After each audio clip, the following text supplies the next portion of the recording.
بسم اللہ الرحمن الرحیم۔ السلام علیکم ورحمۃ اللہ وبرکاتہ۔ استخارہ کا صحیح طریقہ۔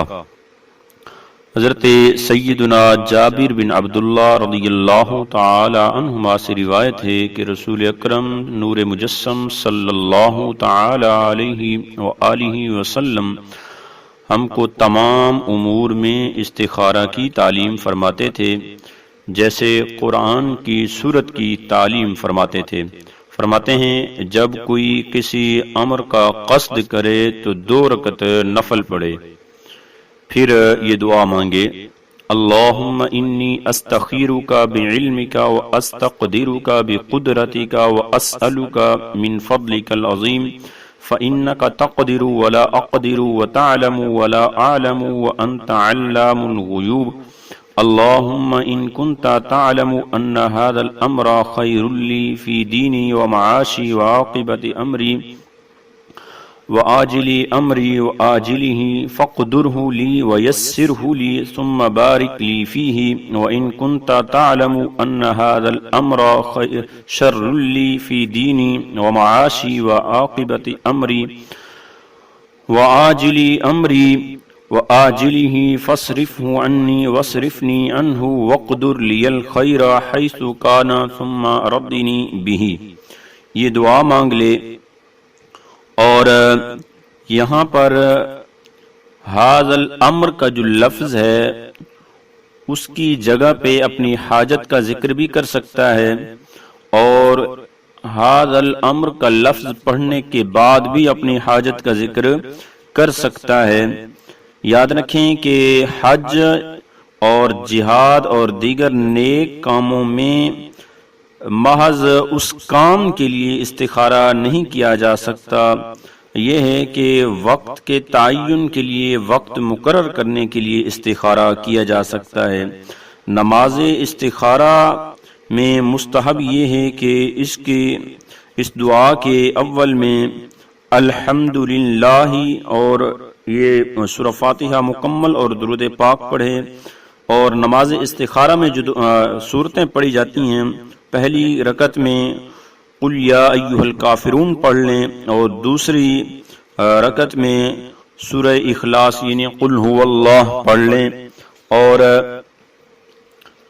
بہتر یہ ہے کہ 7 بار استخارہ کیا جائے، کیونکہ ایک حدیث میں ہے کہ اے انس، جب تو کسی کام کا قصد کرے، ارادہ کرے، تو اپنے رب عز و جل سے اس میں 7 بار استخارہ کر، پھر نظر کر کے تیرے دل میں کیا گزرا کہ بے شک اسی میں ہی خیر ہے۔ اور بعض مشائخ کرام رحمہم اللہ تعالی سے منقول ہے کہ دعائے یہ جو مذکورہ دعا ہے جو پیچھے ذکر کی گئی ہے، جو ہم نے پڑھی ہے استخارہ کی دعا، یہ پڑھ کر باطہارت یعنی وضو کر کے قبلہ کی طرف رخ کر کے سو جائے۔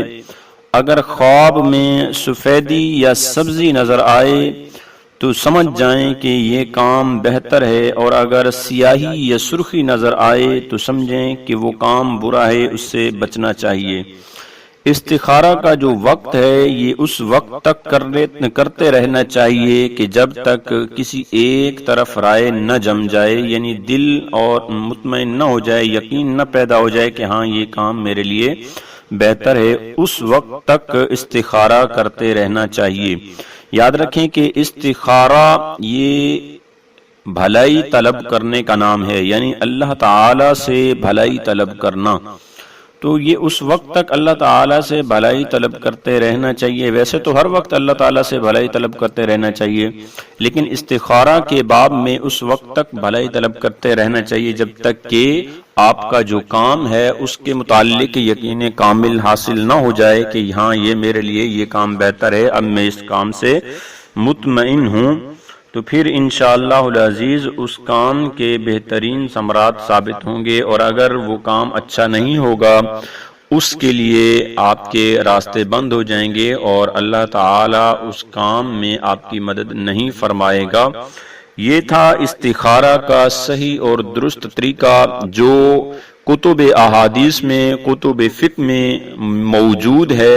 اگر کسی کو یہ دعا چاہیے تو یہ دعا نماز کی کتابوں میں مل جاتی ہے، اور مارکیٹ میں، بازاروں میں کتب کی جو دکانیں ہوتی ہیں، خواہ وہ کسی بھی مسلک سے تعلق رکھنے والے ہوں، استخارہ کی دعا لازمی طور پر مل جاتی ہے۔ اس دعا کو یاد کریں، نماز نفل ادا کریں اور اسی دعا کو پڑھیں۔ اس کے علاوہ جو طریقے بیان کیے جاتے ہیں، جیسے وہ تسبیح والا طریقہ ہوتا ہے، اعداد نکالے جاتے ہیں، لوگوں نے مختلف طریقے جو بنائے ہوئے ہیں، وہ استخارہ نہیں ہوتا، وہ فال نکالنا ہوتا ہے، وہ فال نامہ چیک کرنا ہوتا ہے، اور اس میں ستارہ دیکھا جاتا ہے۔ یہ عاملین کے مقرر کردہ طریقے ہیں، ان سے گریز کرنا چاہیے۔ جو سنت طریقہ ہے اس پر عمل کرنا چاہیے۔ اللہ تعالی ہم سب کو صحیح معنوں میں دین سیکھنے کی، سکھانے کی، اس پر عمل کرنے کی، اس کو آگے پھیلانے کی توفیق و رفیق عطا فرمائے۔ ہم سب کو دین کے ساتھ وابستہ رہنے کی توفیق و رفیق عطا فرمائے۔ ہم سب کو دین کے ساتھ محبت رکھنے کی توفیق عطا فرمائے۔ دین کے ساتھ مخلص رہنے کی توفیق و رفیق عطا فرمائے۔ آمین ثم آمین بجاہ النبی سید المرسلین۔